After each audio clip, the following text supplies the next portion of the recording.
Hi నిన్న Prabhas and Hanu Raghavapudi movie పూజా కార్యక్రమం హైదరాబాద్లో స్టార్ట్ అయ్యింది. ఈ సినిమాను మైత్రి మూవీ మేకర్స్ నిర్మిస్తున్నారు. 1940s బ్యాక్డ్రాప్లో సినిమా ఉండబోతుంది. ప్రభాస్ ఒక వారియర్గా నటిస్తున్నాడు. ప్రస్తుతానికైతే సినిమా పేరు ఫౌజీ అని చెప్తున్నారు. అది ఇంకా కన్ఫామ్గా తెలీదు. అయితే నిన్న పూజా కార్యక్రమంలో హైలైట్గా నిలిచింది మాత్రం హీరోయిన్ ఇమాన్వి ఎవరు, ఈ హీరోయిన్ ఎప్పుడు చూసినట్టు లేదే అని అందరూ సోషల్ మీడియాలో వెతకడం ప్రారంభించారు. అయితే ఈమె అసలు పేరు ఇమాన్ ఇస్మాయిల్. ఈమె ఒక సోషల్ మీడియా సెన్సేషన్. ఇన్స్టాగ్రామ్లో ఆమెకు 6 lakhs పైన ఫాలోవర్స్ ఉన్నారు. యూట్యూబ్లో 4.5 lakhs పైన సబ్స్క్రైబర్స్ ఉన్నారు.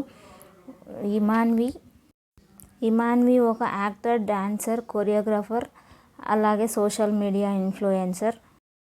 ఆమె ఫస్ట్ సినిమానే ప్రభాస్తో లాంటి పెద్ద స్టార్తో చేయడం నిజంగా చాలా బంపర్ ఆఫర్ అనే చెప్పుకోవాలి. హను రాఘపూడి మూవీస్లో హీరోయిన్ ఛాన్సెస్ చాలా బాగుంటాయి. అందాల రాక్షస్లో లావణ్య త్రిపాఠి, తర్వాత మెహరీను, మొన్న సీతారామంలో మృణాల్ ఠాకూర్ని ఆయన ఎంత అందంగా చూపించాడో హీరోయిన్ తెలిసిందే. ఇప్పుడు ఇమాన్వి కూడా అంతే హైలైట్ కాకపోతుంది. టాలీవుడ్లో ఒక సెన్సేషన్గా మారబోతుంది, అందులో ఎలాంటి డౌట్ లేదు. ఫస్ట్ ఈ సినిమాకి మృణాల్ ఠాకూర్ని అనుకున్నారు, కానీ డేట్స్ కుదరకపోవడం వల్ల మృణాల్ ఈ సినిమాను రిజెక్ట్ చేసిందని ఈ మధ్య క్లారిటీ ఇచ్చింది ఇన్స్టాగ్రామ్లో. దాంతో ఈ ఆఫర్ ఇమాన్వికి వచ్చింది.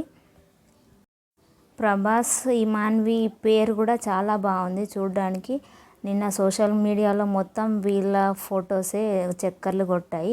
సో సినిమా కోసం ఈగర్గా వెయిట్ చేస్తున్నారు ఫ్యాన్స్. ఈమె మా న్యూ క్రష్ లిస్ట్లో నిలిచిపోతుందని చెప్తున్నారు.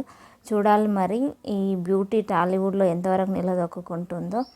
సో ఇది Imanvi story.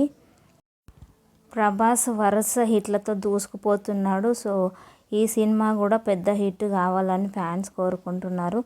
Let's wait and watch. Thank you so much. Subscribe to my channel.